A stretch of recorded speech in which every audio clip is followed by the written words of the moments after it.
Ladies and gentlemen, I'm Peter Sutherland. I'm chairman of this debate, and I'm chairman of the London School of Economics and Political Science.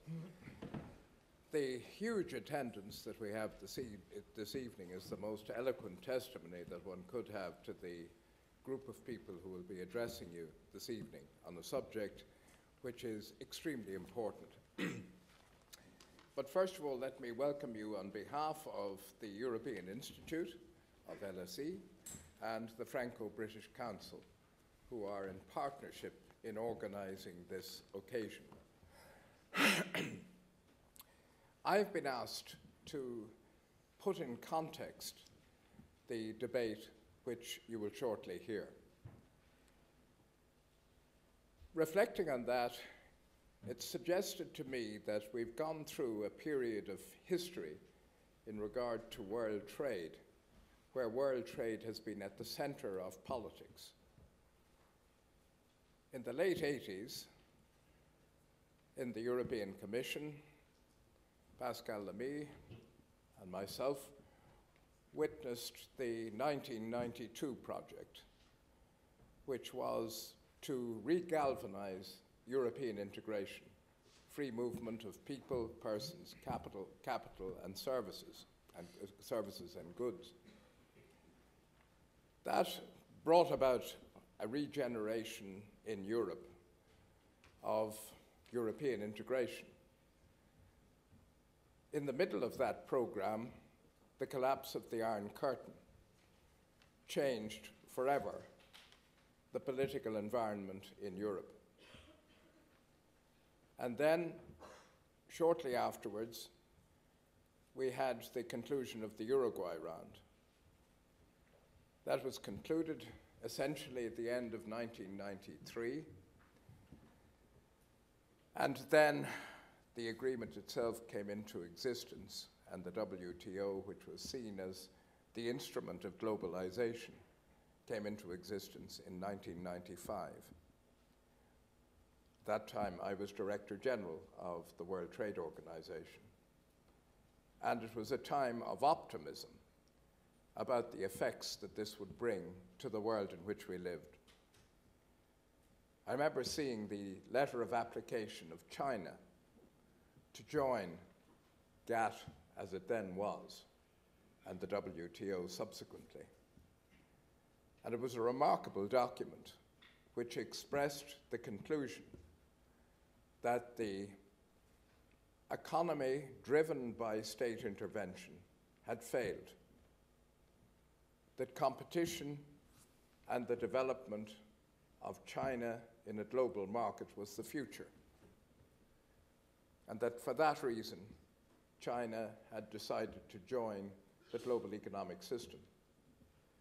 The rule-based system that was reflected in this WTO, with its new dispute settlement mechanism, which effectively created a court for the adjudication of trade issues, played an enormously important role in facilitating the change from the command economy to the market economy that became a global phenomenon. There were demonstrations in those days against what was happening, against globalization as a phenomenon. Cancun, Seattle, and others demonstrated a concern about the direction that the world was taking. Whilst it may be a biased judgment, my view is that overall, the creation of this economy encompassing most of the world has been uniquely beneficial in taking 1.5 billion people out of abject poverty. But it has not addressed and been able to address some of the problems in other parts of the world, not because of any malign intent or any institutional defect, but because parts of the world have been unable to play their part in the opportunities that should have been available to them, Sub-Saharan Africa being a case in point. So we had, therefore, a changing world full of promise, a Camelot of its time. But it was short-lived, as we know. The various parts of the world have diverged in economic performance and in fulfilling the aspirations of their people. The growth, massive accelerated growth of China has, of course, also brought advantages to some and disadvantages to others. The spectre of protectionism, particularly in the richest parts of the world, has never been absent. The Doha Development Round was created as a means to bring further the liberalization of trade, but also to address the issues of the developing world. We know that that Doha Development Round, notwithstanding the enormous efforts of Pascal Lamy as Director General of the WTO and others, have been unable to bring that round to a conclusion. This is not the occasion to point the finger of blame, although I'm sorely tempted to do so. But there are a few culprits, and they're the usual ones. Except on this occasion, in my view, Europe was not one of them. The culprits have left a situation which has slowly fermented and gradually become a reality. And that reality is one which, as an old trade liberal, I find difficult to live with. Proliferation of numerous bilateral treaties all around the world.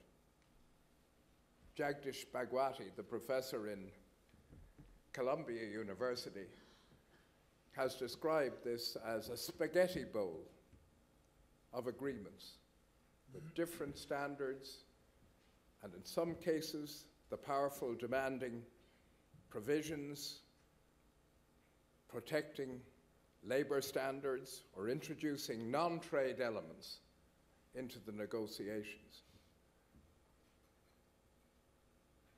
To some of us, at least, this has both positive and negative effects, these bilateral agreements.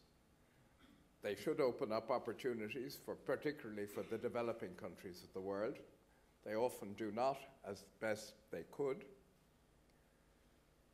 But they also create a discordance, which is the result of the inevitable discrimination, which is part and parcel of bilateralism itself.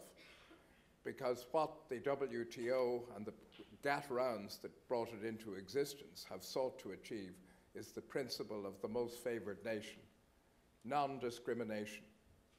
Bilateralism of its nature poses the threat of discrimination. And that brings us rapidly to the epitome of bilateralism, which is the subject that we will be debating this evening. What happens when you have the two major trading blocs in the world forming a bilateral relationship, if it comes to pass, which I'm not sure that it will? But if it does come to pass, what is the effect of this, and what is the purpose? Is the purpose to provide a building block for openness to other parts of the world? Or is there any belief by those who are fundamentally going to frame this agreement, the Transatlantic Partnership, that it will be open on a non-discriminatory basis to the rest of the world? Will it happen? If it does happen, what will its effects be? And similarly, we have the Trans-Pacific negotiation with 12 countries heading in the same direction, mega regional trade agreements. Now, the argument here is a difficult one, And I'm going to stop at this stage and invite the others to speak on it. The argument is difficult because if, for an example, we did not have the bilateralism or plurilateralism of the European Union negotiating in those days when we were concluding the Uruguay round and forming the European negotiation position rather than that of all the individual member states, we wouldn't have a WTO in the first place. We'd never have got an agreement if each European country negotiated on its own. Also, what had been achieved in Europe provided an example for a whole range of the issues that were addressed in the Uruguay round itself.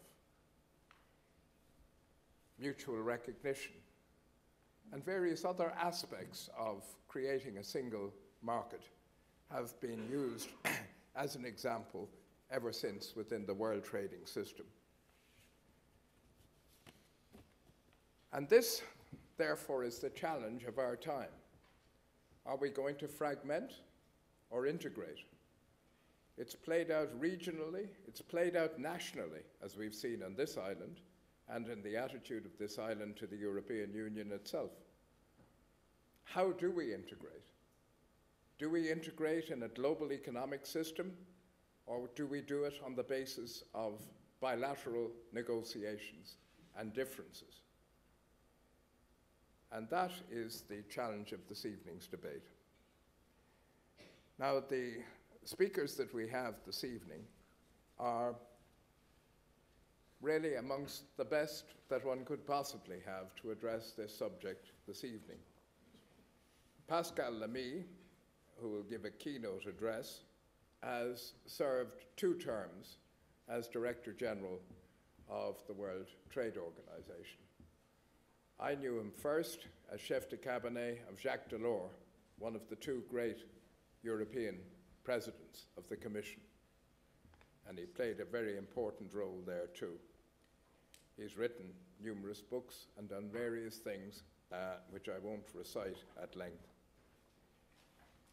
Then we will have Her Excellency Sylvie Bermann, who is the new French ambassador here in the United Kingdom, whose experience around the world in diplomatic roles has been considerable. She served in many missions, including in Hong Kong, Moscow, has been head of the Southeast Asia Department, head of the CFSP Department in the Quai d'Orsay, and ambassador to China. China, of course, being a key element in the mosaic which I've tried to express to you. Following the ambassador, Sir Peter Ricketts will then speak. And Sir Peter is ambassador, United Kingdom ambassador to France since February 2012, a former head of the diplomatic service here in Britain, and he's also served in numerous other places, including Singapore, Washington, and has been ambassador to NATO. And finally, Peter Chase, who will be the voice of America here this evening. He's the senior representative of the US Chamber of Commerce in Europe. He's spent 30 years in the US Foreign Service, a former director in the Department of, in the State Department and Office of European Union Affairs. He's also spent 2 years as Director for Investment Affairs at the Office of the US Trade Representative. So he knows all sides of this debate. And after that, we hope that we will have a spirited debate, which all of you will, well, not all of you, the ones who are lucky enough, who look nice enough and smile at me enough, may be called to put a question. Thank you very much.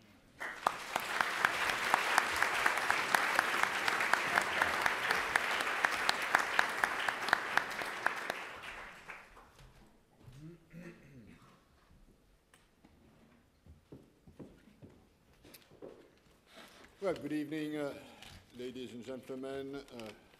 Thank you, Peter, for this introduction. Let me thank both the LSE and the Franco-British Council for this invitation. The topic of our debate tonight is the Transatlantic Free Trade debate, the final push, question mark. Now, this title obviously was chosen by the organizers some time ago. Had they, for instance, looked at the media about the Transatlantic Trade and Investment Partnership during recent years, weeks or days, they could as well have replaced this final push by the final proof, question mark. Because the reality, I think, at least as I see it, is that this TTIP is not on the right track. As we say in French, il est mal parti. Now, why is it so, and what could be done if we want to redress this trajectory? That's the 2 points I will briefly cover. Why are we in this situation? And when a situation is getting sour, you'd better understand why, if you want to change that. And I'm rather on the side of those who believe that the situation should be sent, although not without some reservations. Well, to put it simply, and for the sake of brevity, we are in this situation because they got it wrong. Now, who is they? They is both sides, the European Commission on one side and the US administration on the other side.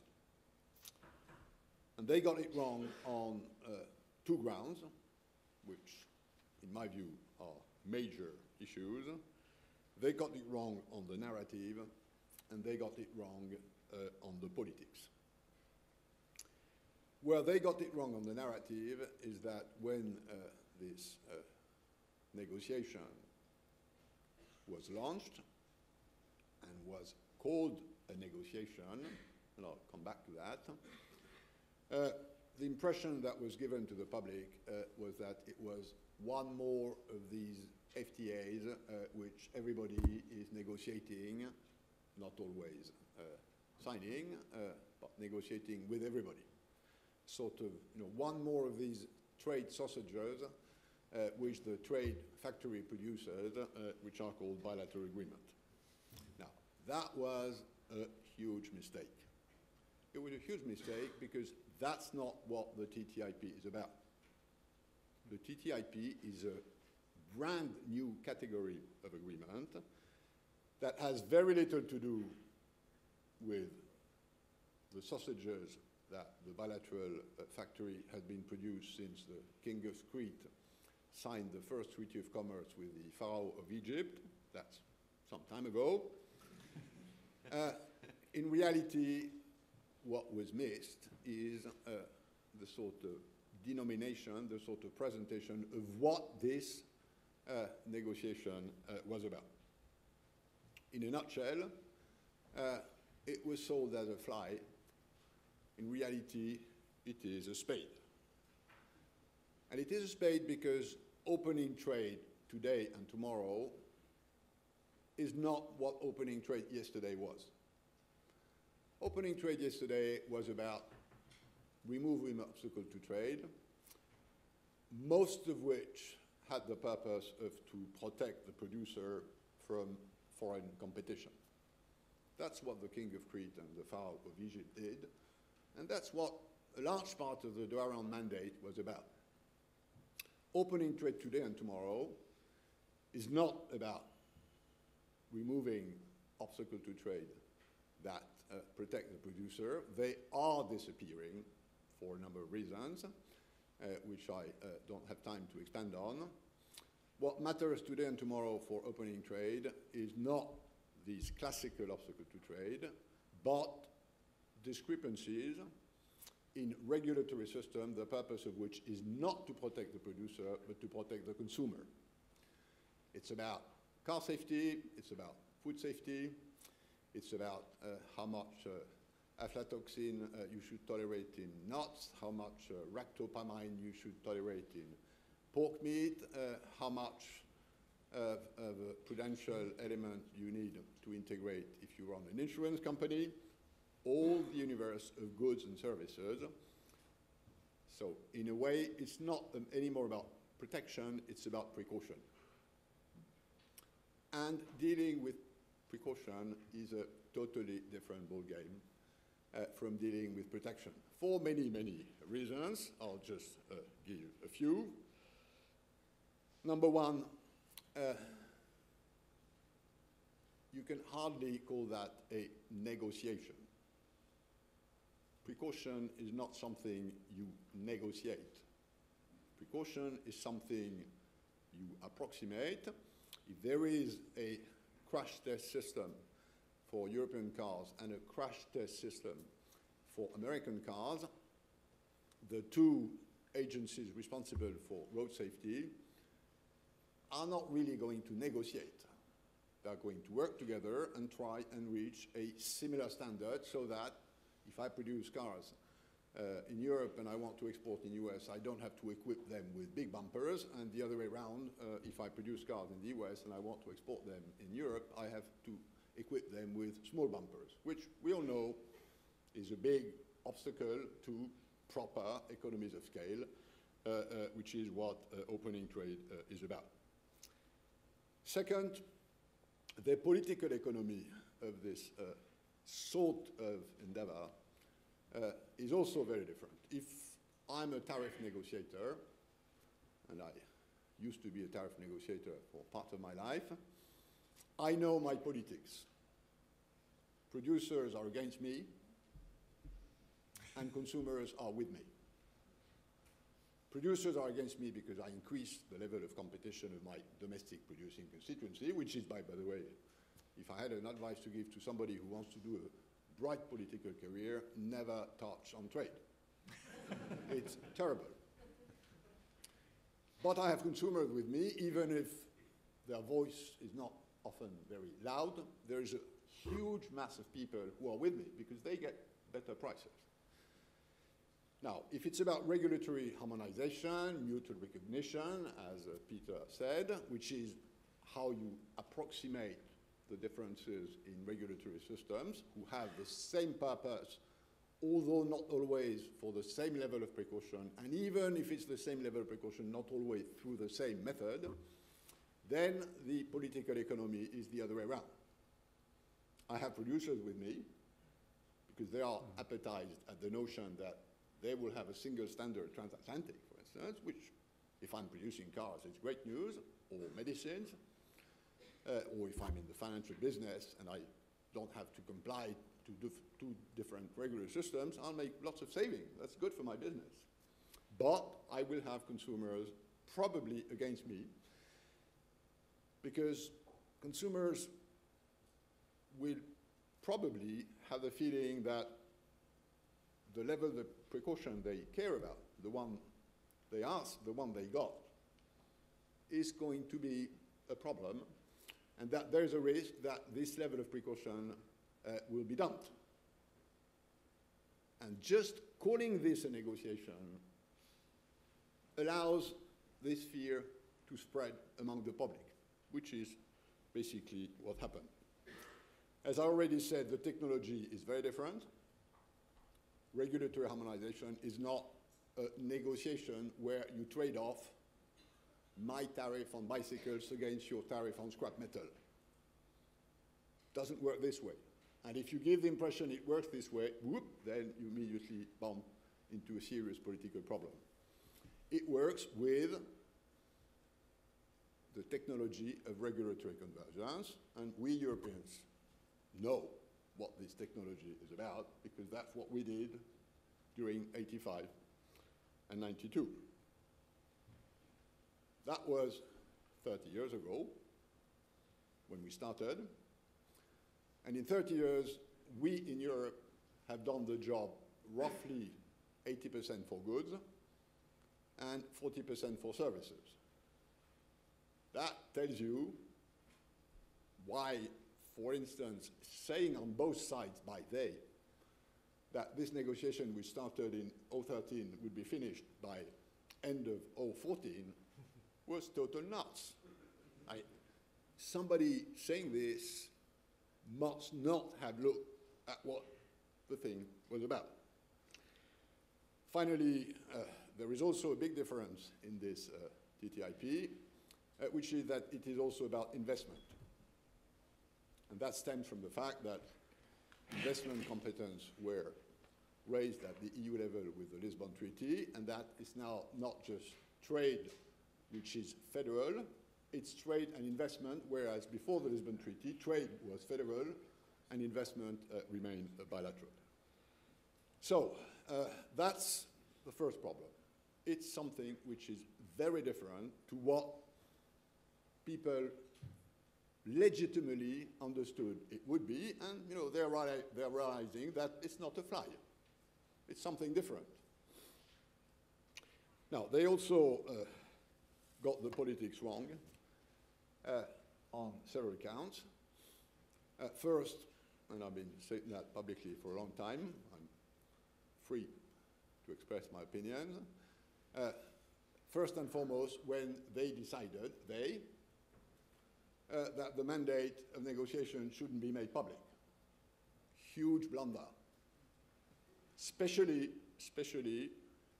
if your intention is to start walking on the ground of precaution, where there are landmines everywhere. So if that's the case, if you understand what you're after, the first thing you will do is compensate through higher transparency rather than the other way around. Second big political problem has to do with this investor-to-state dispute settlement.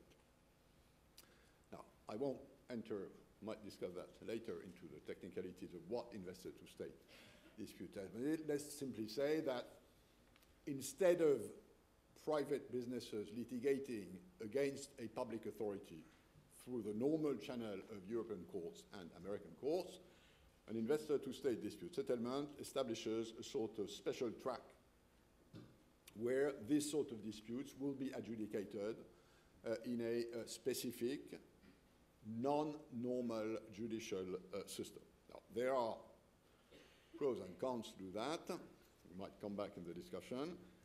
But the authors of this negotiation did not remember that for a part of civil society,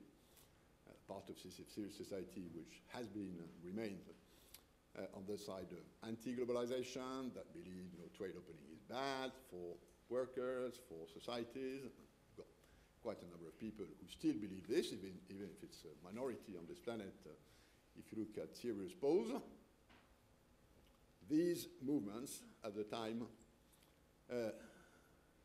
killed the multilateral investment agreement in the 90s, which was a multilateral investment agreement which was negotiated within the OECD, and the purpose of which was to create a set of multilateral disciplines. Now, for various reasons, they killed the result of this negotiation, and for this part of civil society, it's a big victory. They remember very well, like they remember Seattle, for instance. It was a big moment, and they scored.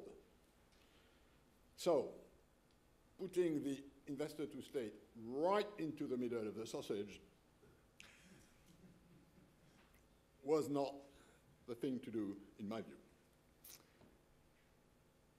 And of course, what they've done, and this is where they got the politics wrong, is that they have this anti-trade constituency, which has been there, on the US side, on the EU side, but which is a relatively vocal, but not very numerous minority.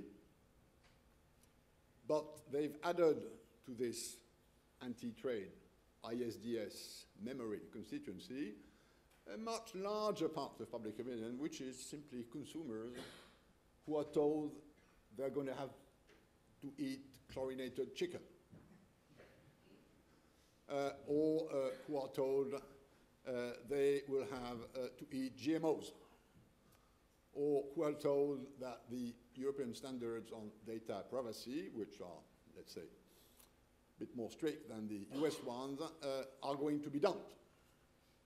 And bit by bit, that's quite a large part of public opinion that you can mobilize in the name of these fears about precaution. And by the way, trade specialists will remember that ACTA, which was the plurilateral trade agreement which was reinforcing intellectual property protection and disciplines against counterfeit, it happened to ACTA 2 years ago what happened to the AMI in the 90s. It was killed by civil society, notably in the European Parliament. So this warning shot, in my view, should have been noticed. Finally, before I go to a few suggestions on, if possible, how to redress this, on both sides, they've gravely misappreciated the change that happened in German public opinion. Peter and myself, we've been in trade negotiations for many, many years. I was European Trade Commissioner. There was one country in Europe who never had any problem with negotiating and signing and implementing trade agreement, and the name of this country is Germany. And as we know, it's not a minor country in the system. Now, Germany's public opinion today is against the Transatlantic Investment and Trade Partnership. And why is it so? Because of a number of complex reasons, the main one being that the German public opinion attitude to the US has changed. In 2009, polls were saying that 78% of Germans would trust the US. The same poll was done in 2014, this year, and the result is only 35% of Germans trust the US. And that's a huge change. This population of people who trust the US in Germany has shrunk by more than half. And that's a problem of trust.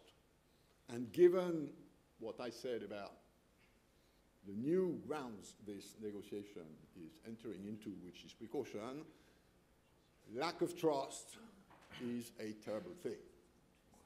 If you don't trust the regulator on the other side, it's going to be very difficult to get to any sort of convergence. Now, let me now, before I conclude, try and throw a few suggestions which stem from this diagnosis.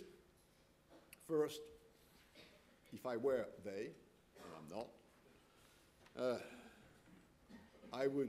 the first thing I would do is adjust the narrative, adapt the narrative, call the spade a spade.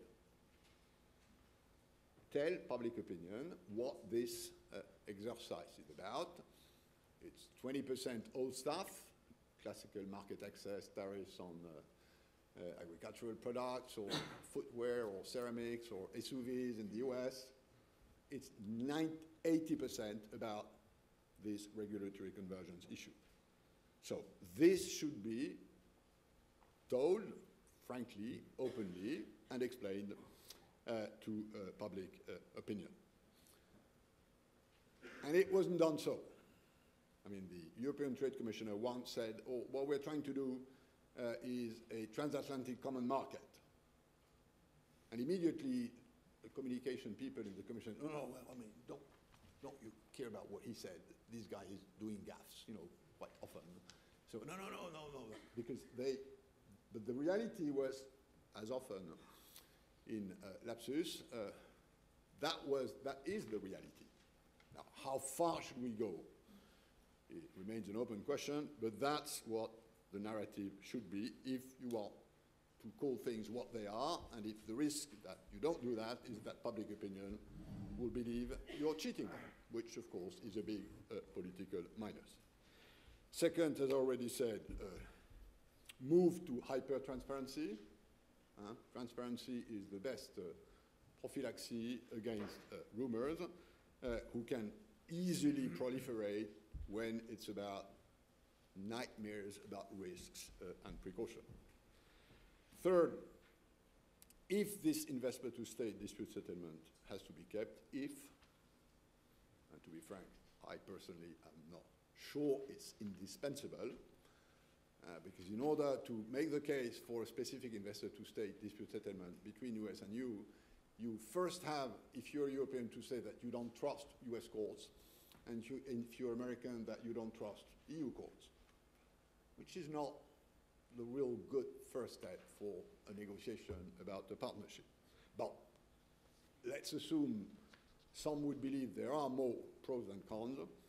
Then, in my view, the case for this, and there are arguments in favor, should be made much more clearly. Fourth, sequence this process properly. It cannot not be a long-haul navigation.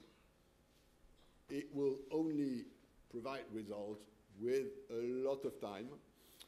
And this notion that it's a free trade agreement that you conclude and that's it will never work. Again, look at the European experience. So you have to explain that it is a process that we start, that might give results in some stages, sort of early harvest, but don't give the impression that we are waiting for a sort of final trade-off for the thing to come to life.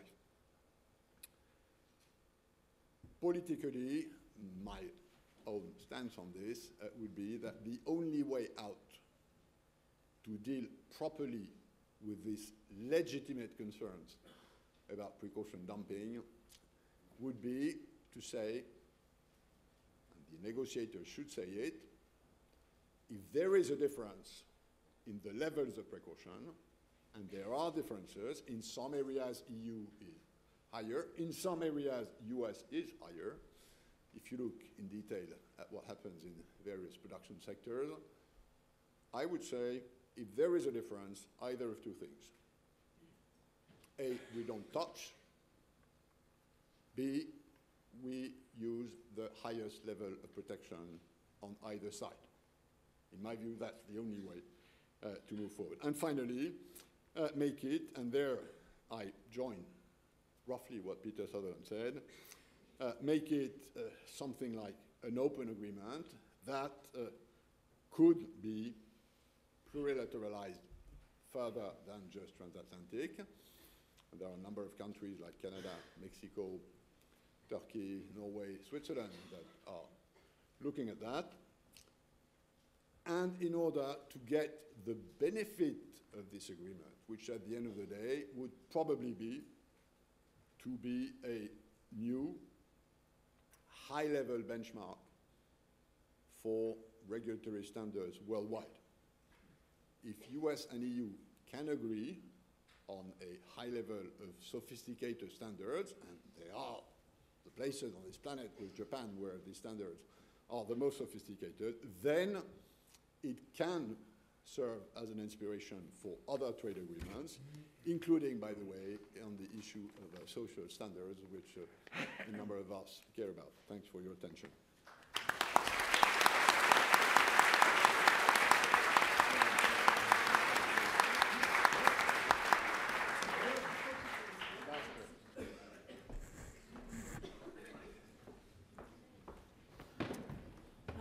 Ladies and gentlemen, thank you very much for this invitation.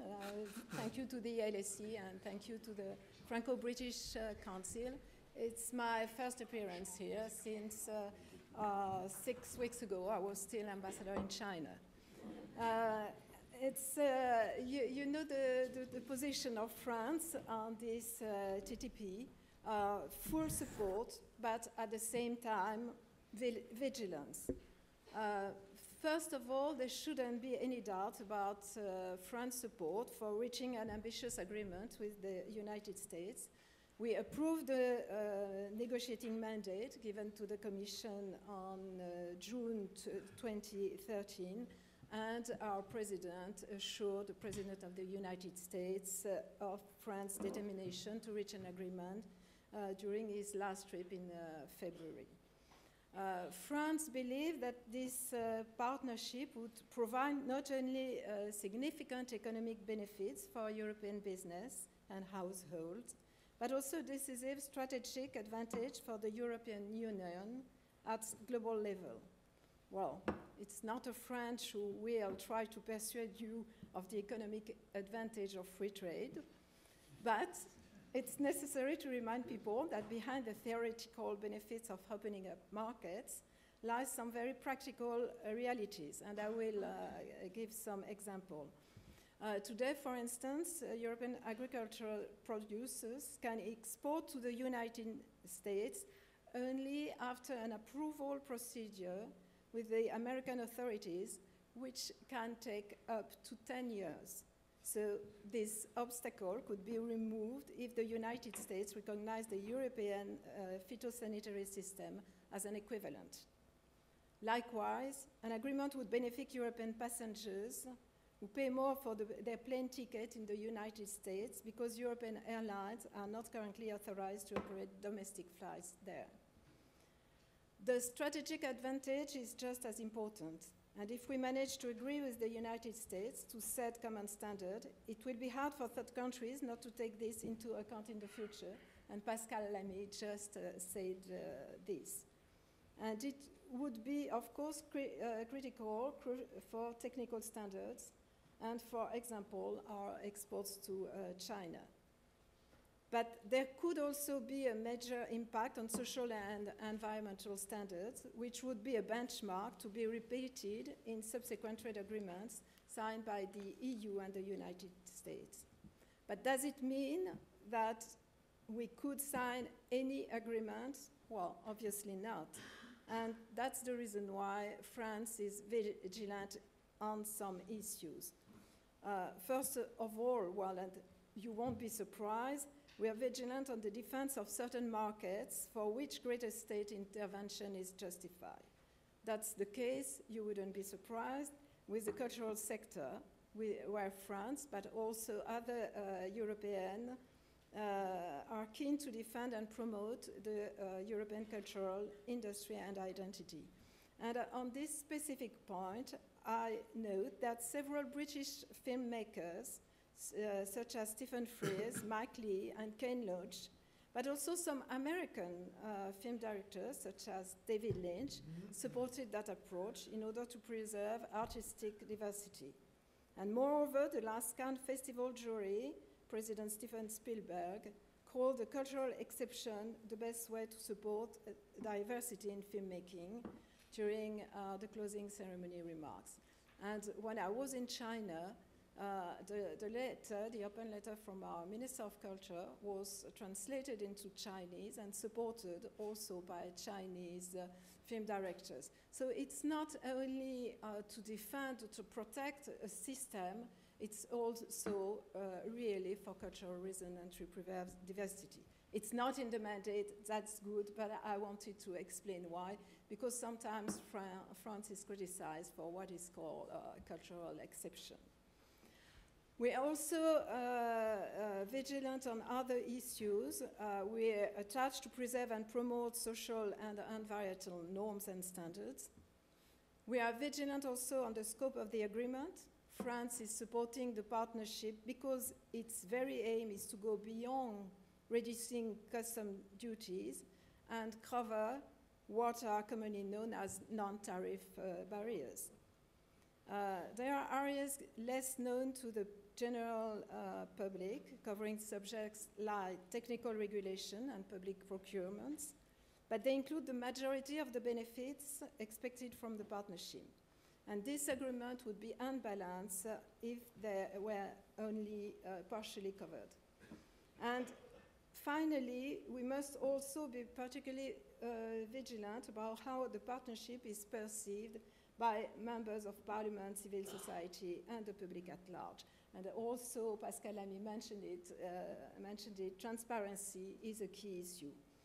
And it's a political necessity. This negotiation would be useless if we don't have the support of the public and parliament along the way.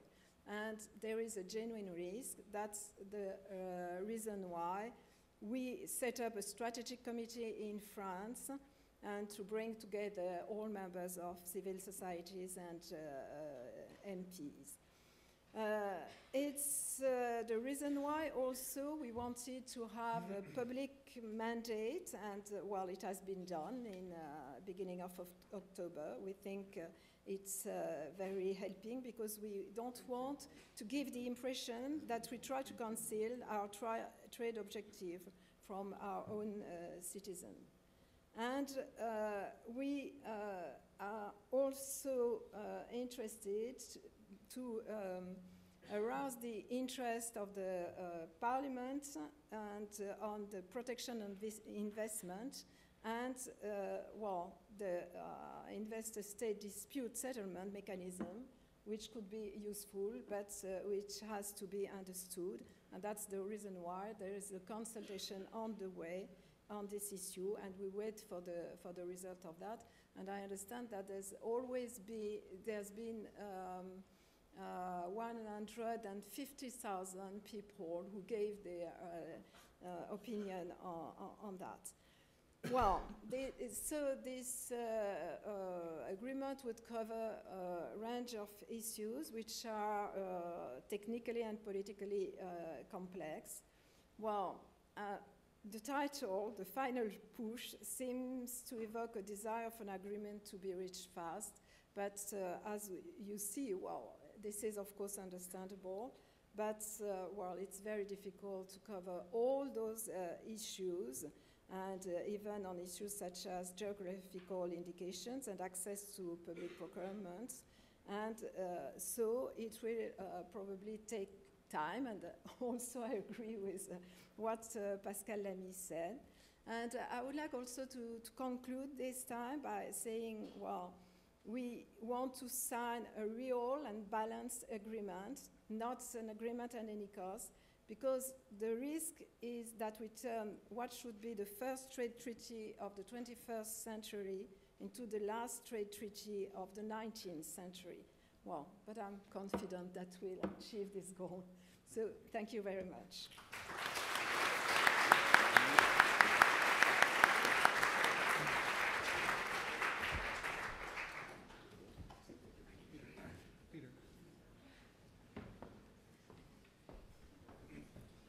Thank you very much indeed, everyone, and welcome to London, Madame Sylvie Bermann, as the new French ambassador.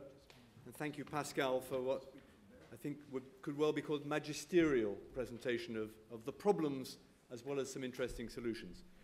When I was ambassador in NATO, the Secretary General was George Robertson, and late in the debate, when the 25th, 26th, and 27th ambassadors put up their pencils to speak, he would say really, everything has been said, but I see not yet by everyone. And I feel a little bit like that, coming on late like this. Can I also just put this in another context? The LSE have been very kind, and thank you all for coming. This is also a Franco-British occasion, and we have both the British and the French chairs of the Franco-British Council in the front row here. This is an organization that has inspired and enabled and convened for debate between French and British people for more than 40 years now. And that's why Sylvie and I are on the panel, not that we are trade experts.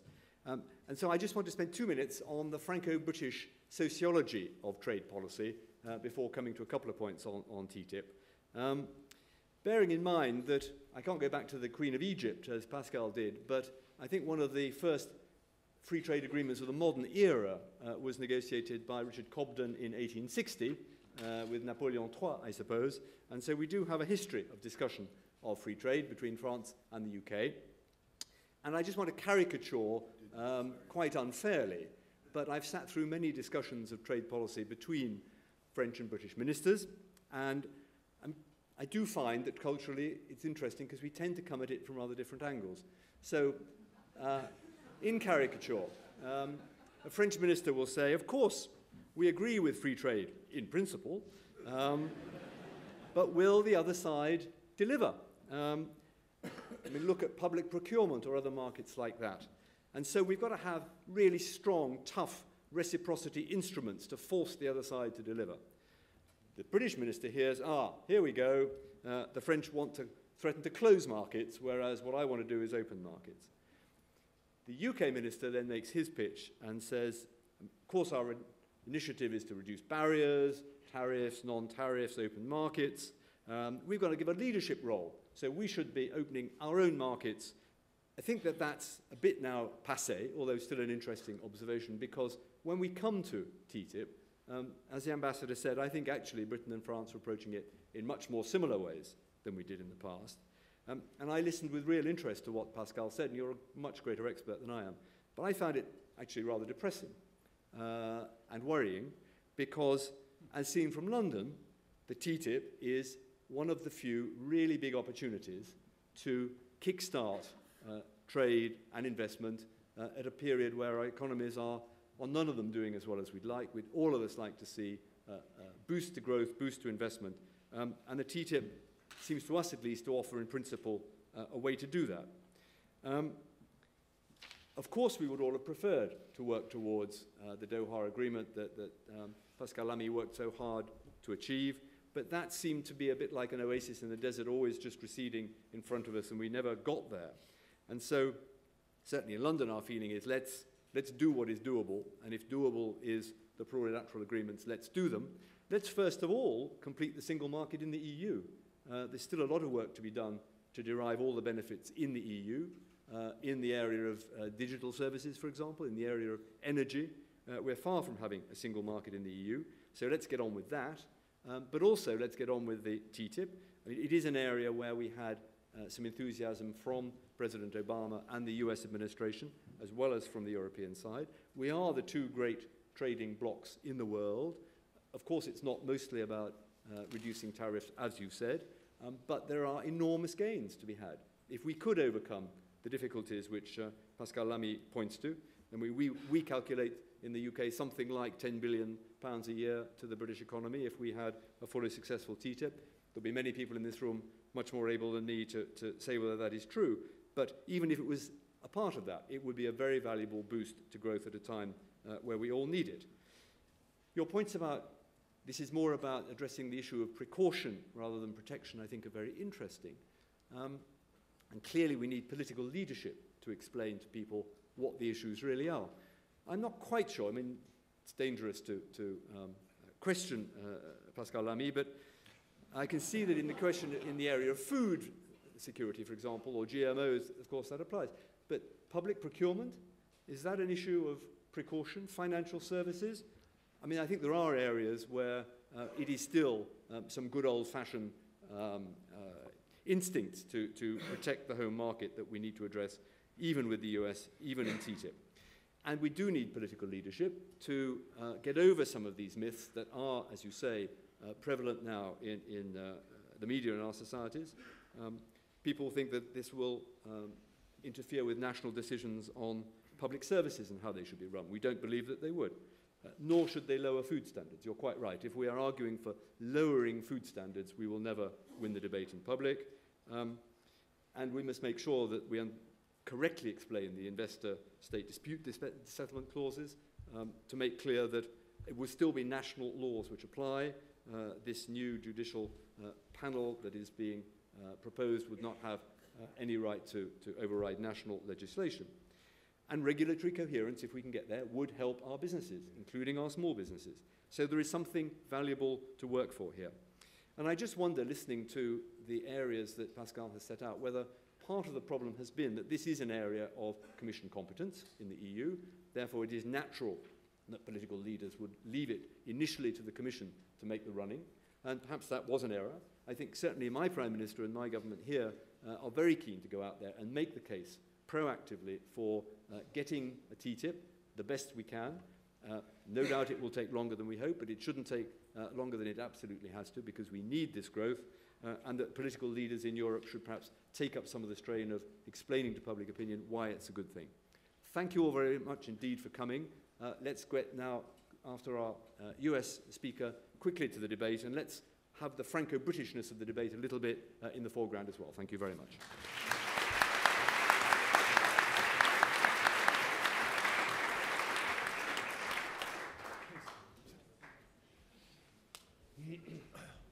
I don't know if this mic is turned on, is it? Can you hear me? Then what I'd like to do is I'd like to go to the discussion very quickly. Rather than get up and talk at you, I'm just going to give a few remarks because first, this has been fascinating. Your analysis, Mr. Lamy, Pascal, is 100% correct, but I'm going to make you happy because I believe strongly that the United States and the EU can do this agreement and they can do it quickly, and they need to do it in part, as you said, by improving the narrative and explaining clearly what it is we mean when we say do it clearly with respect to regulatory issues in particular. One of the things about changing the narrative is I always say to everyone I talk to is stop using the words non-tariff barrier to trade.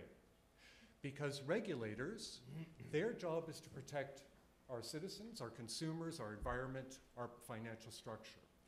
Their job is to stop trade in unsafe products or services, whether those goods are made domestically or foreign.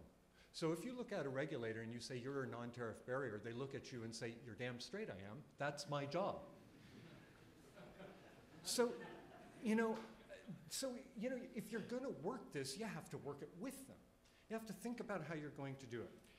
And the reason that I say that we can do this agreement and do it quickly is because this is an area where architecture matters, where form matters. First, an underlying concept. Everyone, I used to be a diplomat, so I did this too. We all talk about values. We've got common values. I'd like to suggest that democracy is an operational issue here. We are both democratic, we're both high income. It sets a different stage for regulatory cooperation. Democracy matters because there is a direct relationship between what the citizens and the voters want and the level of regulation they demand of their politicians and of their regulators. There's an operational, it works. It doesn't reflect just the view of, quote, the government. It reflects the view of the people. That we're both high income means that we demand high standards, and so we should. We can afford them, and it's part of who we are. That translates into the level of regulation that we have. And the whole thing about finding a way to do this regulatory cooperation in TTIP is to make sure that everyone understands that this is not about going to TTIP, is not about going to the content of the regulation on either side. The question is TTIP able, can we build a bridge between in those areas where we have similar levels of safety? Okay. We have a beautiful mutual recognition agreement in the single most regulated product in the world.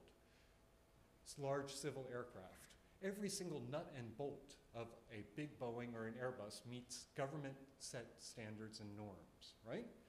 We also happen to have a huge trade dispute in that area. And yet, our regulators know and trust each other to have said, if the European Aviation Safety Agency says a new Airbus is airworthy, the US government accepts that, and vice versa. That's the sort of thing we can get to if the regulators know and trust each other, they believe that the level of safety is the same, and they also believe that the regulations are enforced adequately. It's not just the level in the law, it's the level of enforcement. Pascal mentioned that there are places where the US has higher regulations. There's this kind of tougher regulations. There's this belief that in the United States we have weaker regulations. And yet, Sylvie mentioned perfectly, it takes 10 bloody years to get the FDA to come and certify a food manufacturing plant as being safe.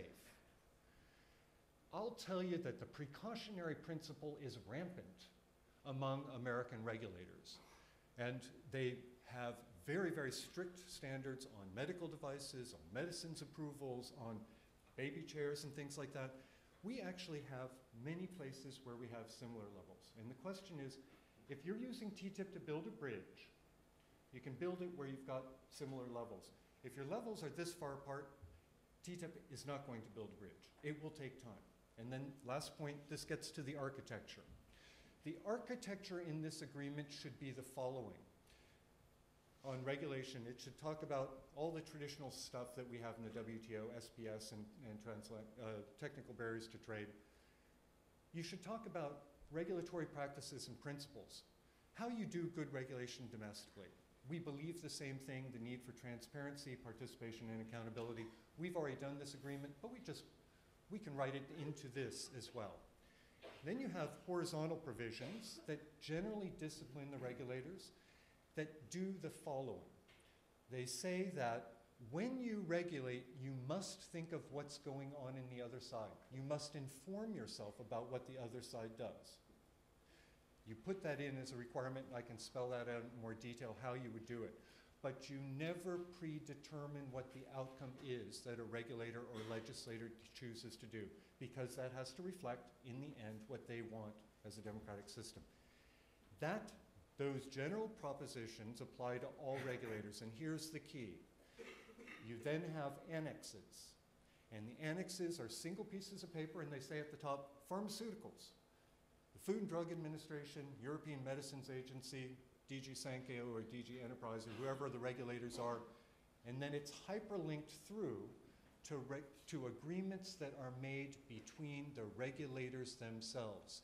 You do, Mr. Lamy had it perfectly, you cannot have, and as a matter of law in the United States, it would be illegal in any event, to have trade negotiators negotiating away regulatory protections.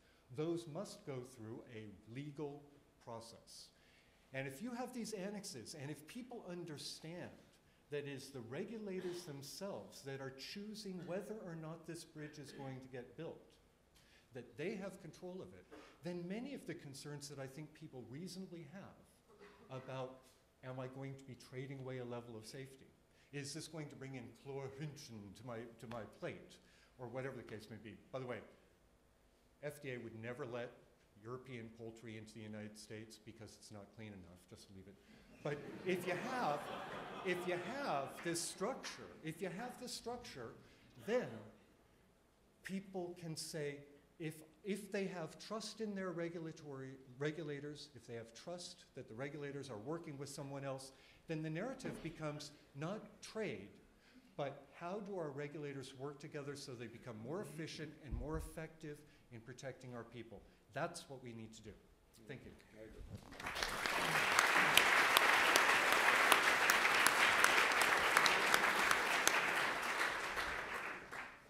Just to start the Q&A, I'm going to ask a short question of Peter.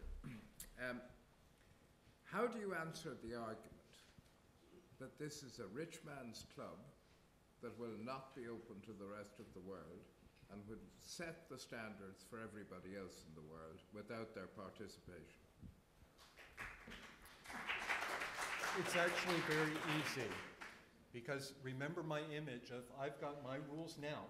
Europe has its rules today, right? The US has its rules today, and those rules are there. That is the rich man's club is the rules that we have today. Those rules make it almost impossible for people who grow produce in Africa, who export that produce here to Europe, to export it to the United States, because our Animal Plant Health Inspection Service has not gone to Africa to find out whether or not they're doing a good job keeping the pests, making the food safe. So the rich man's club is there, okay? Let's not kid ourselves.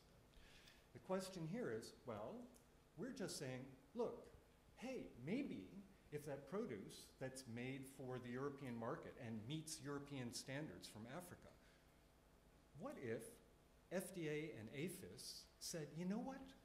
The European people have looked at that and they already think it's safe enough, maybe we could too. Now, do you see what I mean? That would be a real opening. This is not a rich man's club in the sense of we're ganging up against the rest of the world. That's garbage. Can they join it?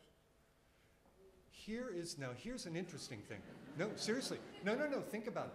think about it. This is an interesting thing. I'm an American citizen. I want the food that my children have to be safe.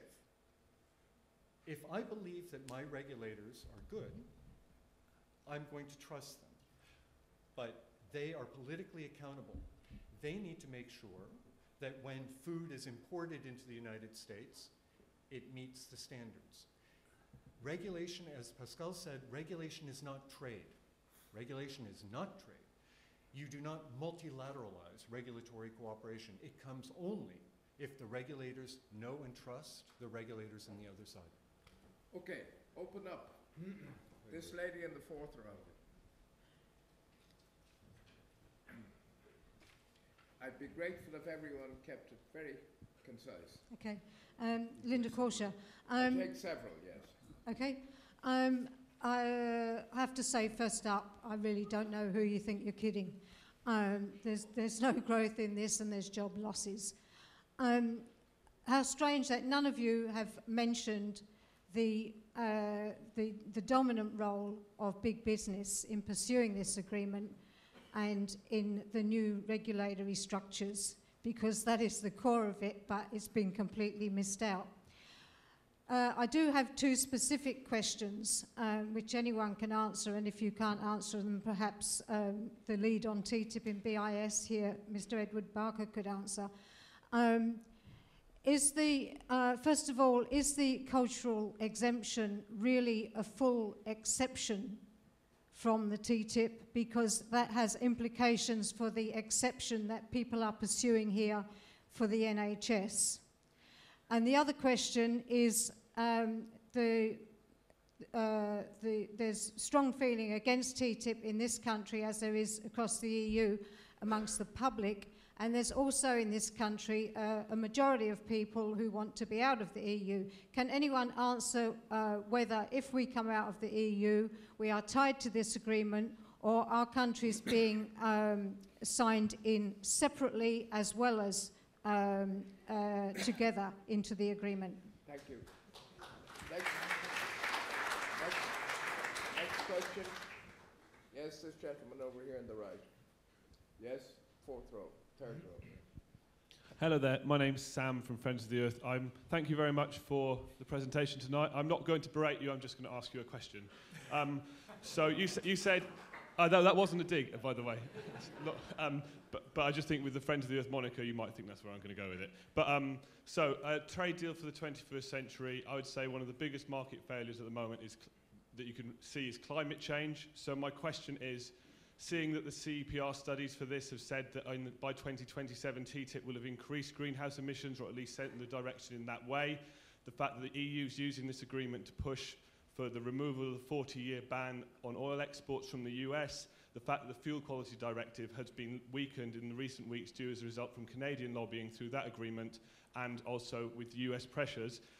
Is the TTIP compatible with our climate objectives, and if not, why are we pursuing it?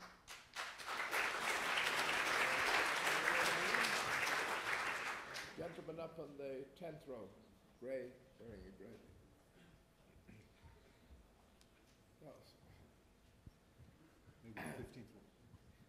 Good evening, John Davis, private person.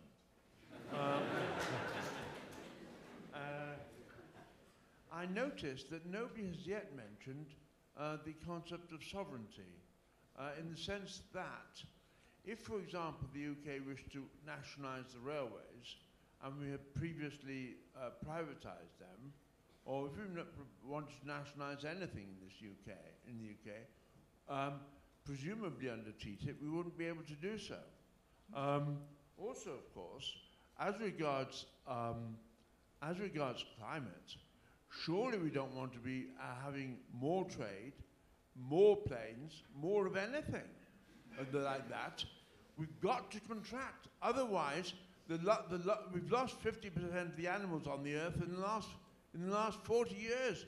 Everything will collapse, and the web of life will go as well. So we could have greater equality, but less trade, and a smaller economy. Thank you. This gentleman down further. The gentleman wearing the grey anorak. Hi, my name's Obi. I'm actually, well, I was reading that Cecilia Malmström pointed out actually that TTIP is actually good for small businesses. Can the panel give some concrete examples of how small businesses will in fact be better able to penetrate the US market so we can actually spread the message out? Thank you. Okay, I'll take a few of those questions. Pascal, which ones would you like to take? Whatever. All of them. No. Let's take the last one. I mean, I can take them all if you want to. I'm your obedient servant. You know more than we do, Pascal. On small business, I think the case can be made convincingly. Yeah, I don't know whether it works or not. I think the case can be made convincingly that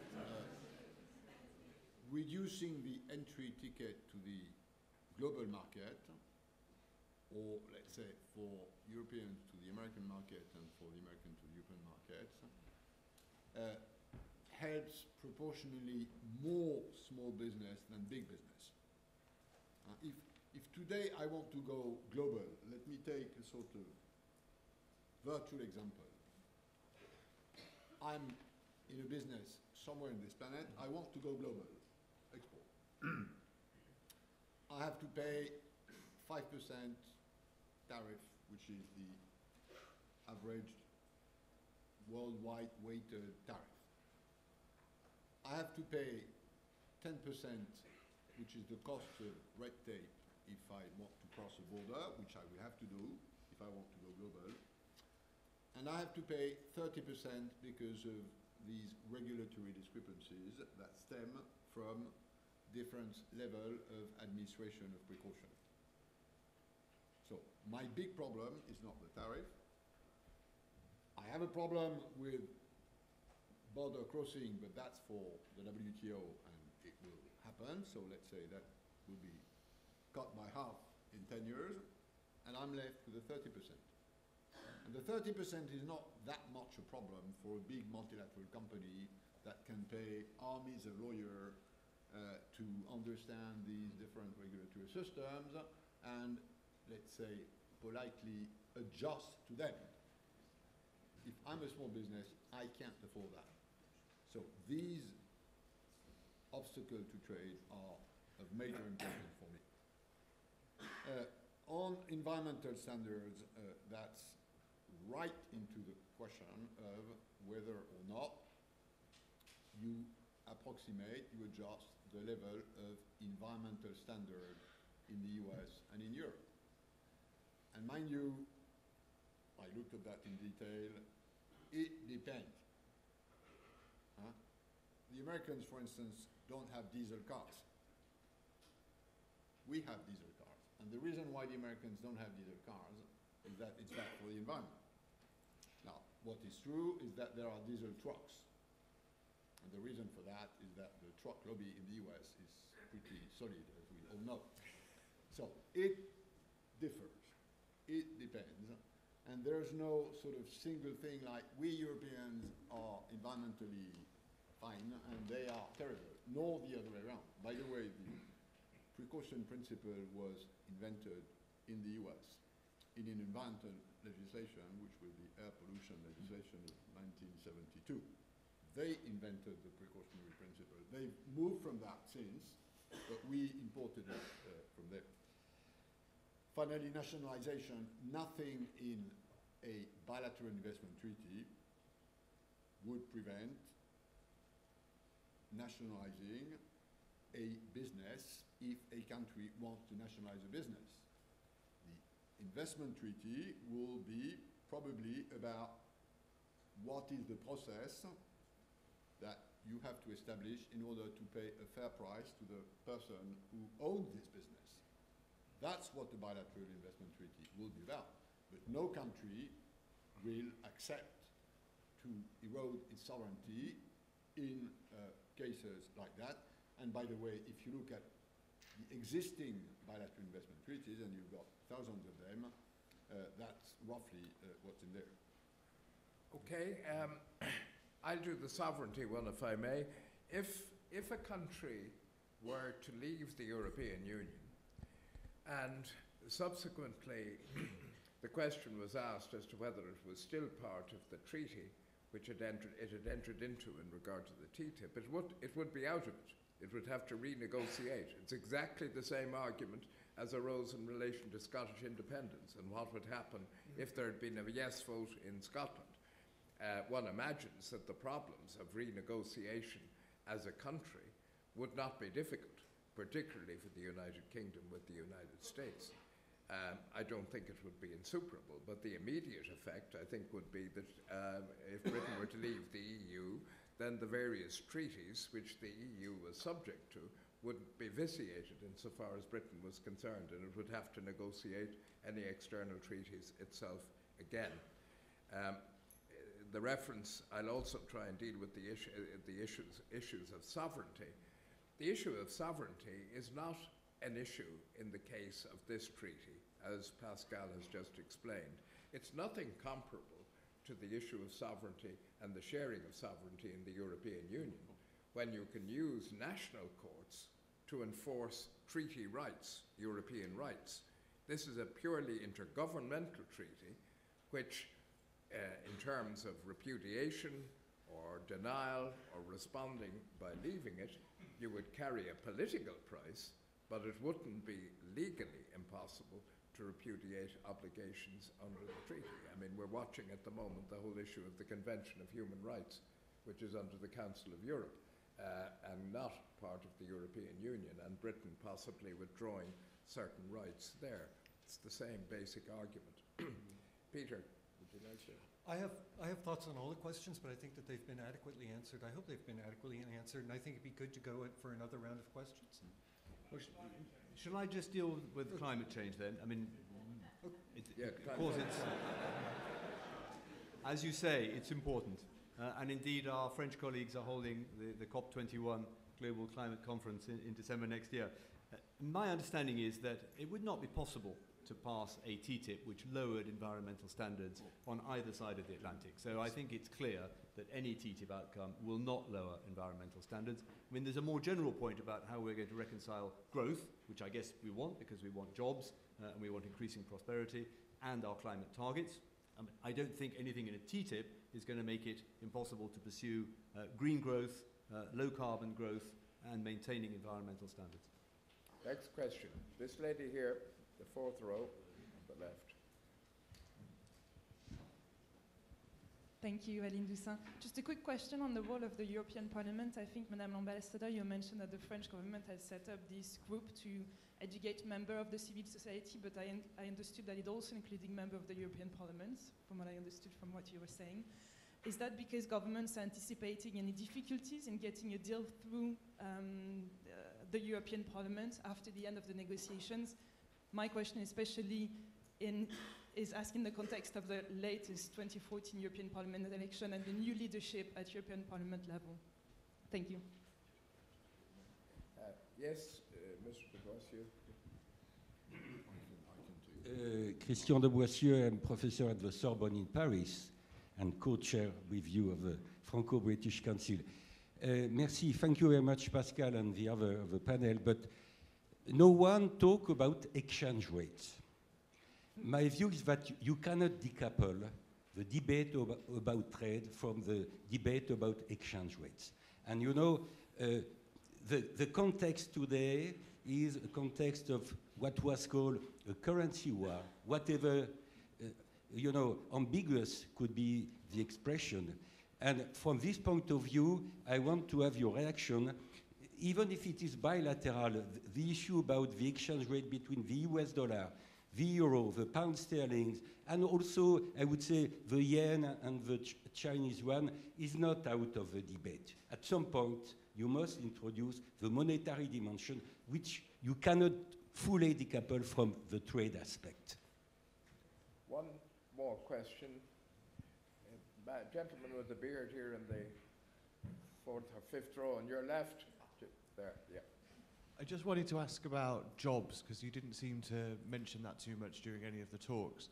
And as I understand it, I might be wrong, but I thought the CEPR said that they estimate that something like 1 million jobs will be lost between both in America and between 1 and 2 million between the EU and the US. So I was just kind of wondering, when we were quoted this figure of £10 billion or £500 per family, obviously if somebody hasn't got a job, they're not going to be £500 better off, and this is in 2027. So I was just wondering, how can we be sure, or why should we think that these benefits are going to accrue to everybody and not a certain section of society?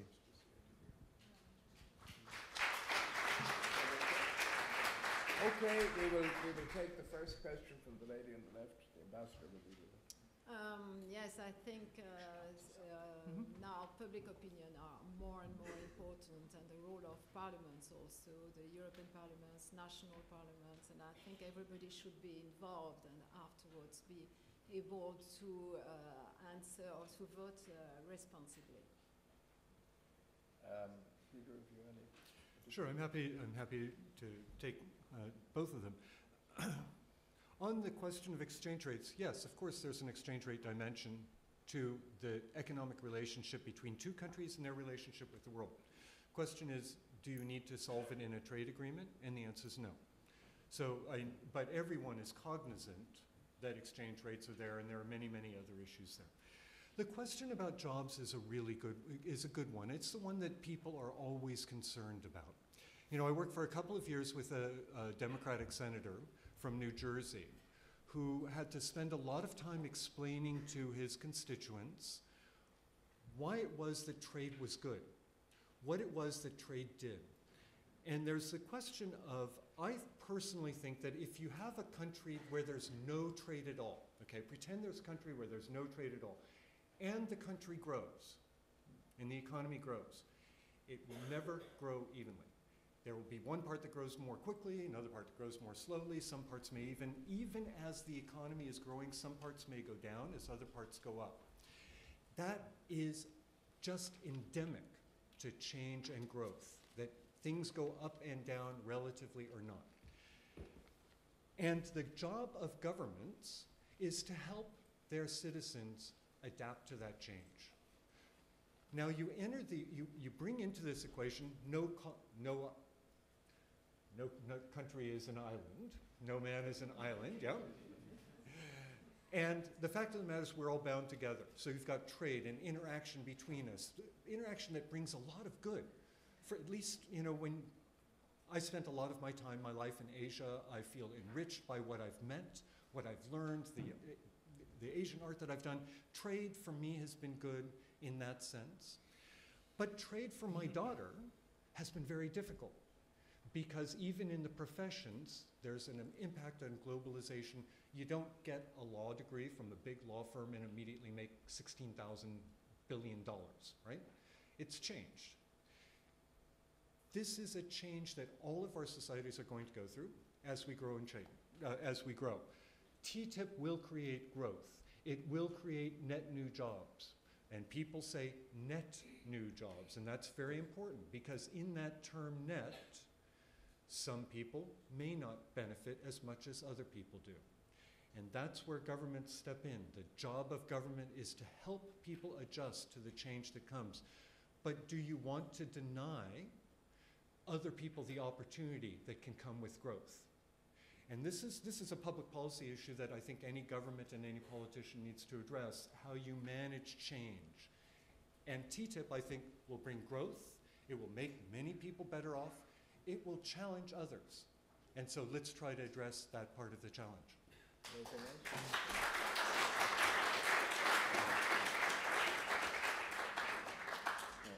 I think we should take more questions. On the whole, I disagree with de Boissieu on exchange rates, and I agree with Peter Chase. We need to be near. Sorry. I disagree.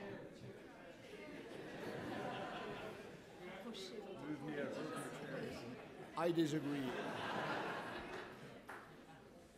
The problem that they have to switch the microphones each time. I disagree with de Boissieu on exchange rates, and I agree with Peter Chase on jobs, and the reasons why I agree with you and why I agree with you are in a book which is called the Geneva Consensus, and where I explain why I disagree with you and why I Buy agree the with book, buy the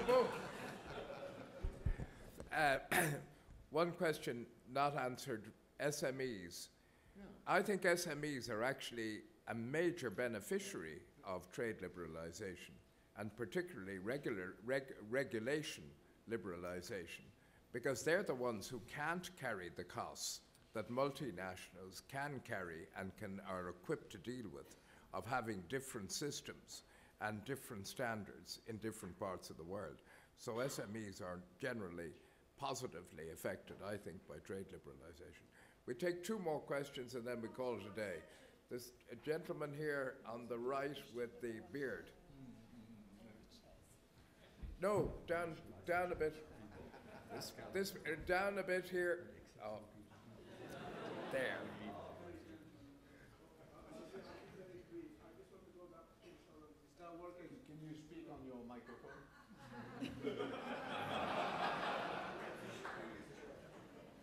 It's an issue for TTIP. Okay. I think Peter's first question was the most important question about whether we can extend the benefits of the agreement to the outside world. Of course, it's a big question. The APEC forum has completely collapsed using the word regional, open regionalism, meaning apply everything to everybody else. But can I know the question to NAFTA? If we have an agreement between the United States and the European Union, does it automatically go to Canada and Mexico? Peter, would you like to? The short answer is no, it does not automatically go, just as it does not automatically go to the countries of the European Economic Area. It affects them. There would be a question, and I think that there would be some negotiations. In fact, the EU is bound to tell the United States that we should be negotiating similar deals with Norway and Switzerland and Iceland, Liechtenstein, and Turkey. And similarly, I mean, the EU and Canada are just closing a deal now. They're negotiating the Canada-EU trade agreement.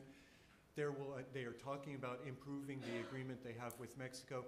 All these things will be informed by each other. We wanted a little bit less of a spaghetti bowl, I think, is the term that was used. I'll take this gentleman here, 3rd row up, or 2nd row up. Hi. I understand that 3 weeks ago, Nicolas Sarkozy said that he'd like to run for president of France again. And in that same speech, apparently, he said that whereas previously he told Total that they can't frack in France, his stance has changed, and he now says that the precautionary principle condemns you to paralysis in the face of choice, and that now he believes that one should adopt the responsibility principle, the one in which you take responsibility for your own actions. If this is what we have coming in France, and fracking is happening here, and we are concerned about fracking, isn't it all too obvious that fracking and TTIP are just another excuse for extreme energy, and that he's just trying to show his credentials, and it's all just part of that kind of thing? One more question. Yes, this gentleman up here on the right with his finger up. Yes. That man on your right, just on your right. You're right. You were walking up. Hi, my name is Tim Flitcroft. As it's been reframed that it's all now about just precautions, why can't the whole thing be transparent? I just don't get why it's not 100% transparent. I mean, not just about the mandates, but the whole thing needs to be transparent so everyone can see what's going on and everyone can have an input into the kind of decisions that get made.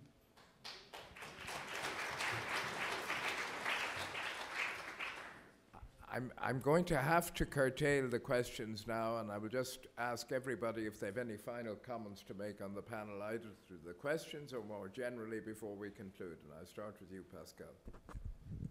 Right.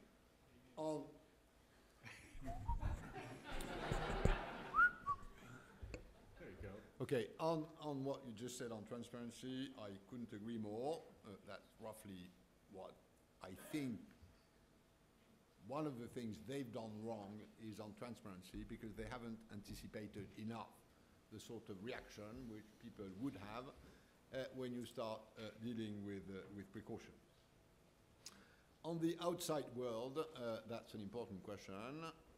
And my own personal view on this is that WTO should be given by its members a mandate for overseeing and monitoring regulatory convergence. There is ground for that in the two agreements in WTO that deal with sanitary and phytosanitary measures and on technical barriers to trade. So there is some ground for that, but there's nothing like, and I'm talking to specialists, an Article 24 that says that you cannot establish tariff discrimination without a price which is liberalizing essentially all trade. You don't have something like this for sort of regulatory preferences, and that's because at the time where these arguments were made, the issue was mostly with the tariff issues. So I think the WTO should be given a mandate for that, and that would allow non-participants with a sort of request for transparency to be aware of what happens. But I also agree that if I'm an African exporter of flowers, I have a maximum pesticide residue standard in Europe that I have to match if I want to export my flowers. I have another one in the US, which is different. The US one is administered in a way, whereas the EU one is administered in another way. If they harmonize their level of content of maximum pesticide, and if they harmonize the way they administer it, that's going to be good news for me. I'm going to be able to accept this market in much better conditions, which, by the way, is the reason why, at the end of the day, when the Euros did the internal market, there was, remember, this syndrome about Fortress Europe. Nothing like this happened. The people who wanted to export on the EU market were absolutely fine with Europeans getting a level playing field, because it's also leveled by them, for them. So that's the sort of external aspect which I think we also need to keep in mind. Any further comments? Peter? Yeah, I mean, first, the issue of transparency underlines, in fact, what I was saying about this whole issue of regulatory cooperation. First, I think both in the United States and in Europe, in general, we believe that things can and should be, our political process can and should be transparent. When it comes to regulation in the United States, there's something called the Administrative Procedures Act that requires everything that our regulator does, any change in regulation, must be placed on the web, must be accessible to all, that anyone in the world can file a comment saying that that change in that regulation has an impact on me, and our regulators must respond in writing to the substance of every complaint they have. I personally would like to see something a little bit more robust, a little bit in Europe, because they have some aspects of this, but some they don't. The whole idea of regularly responding in writing to every substantive complaint received is not there.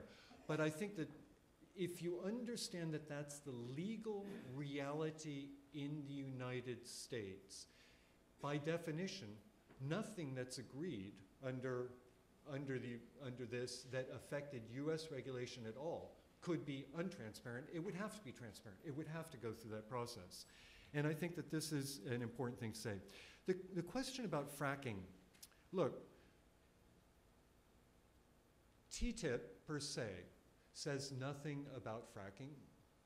It's not, that's a decision that member states, the EU, the United States, and for that matter, states of the United States, they make the decisions about the level of protection that they need from using a certain technology and its impact on the land, on the geology, and on the water, and all of this other stuff, right? You know, what's interesting is in those states where they have found substantial amounts of hydrocarbon resources using horizontal drilling and fracking, the people, if you talk to the environmental regulators of the state who are accountable to their people, yeah, those environmental regulators will say, I'm doing a damned good job making sure that fracking doesn't hurt fracking per se. That's total bullshit. Well, that's what you talk to them. Talk to them. Okay? And that's a dialogue to talk to the regulator. Yeah, but that's their job. You know that's not true. Okay, but we're getting off. The point is, I'll talk to you afterwards, okay? But the point here is that there is not going to be in TTIP anything about those domestic regulations of what's allowed in your territory. The only regulatory cooperation goes to products and services that are traded between, not the regulations within the countries.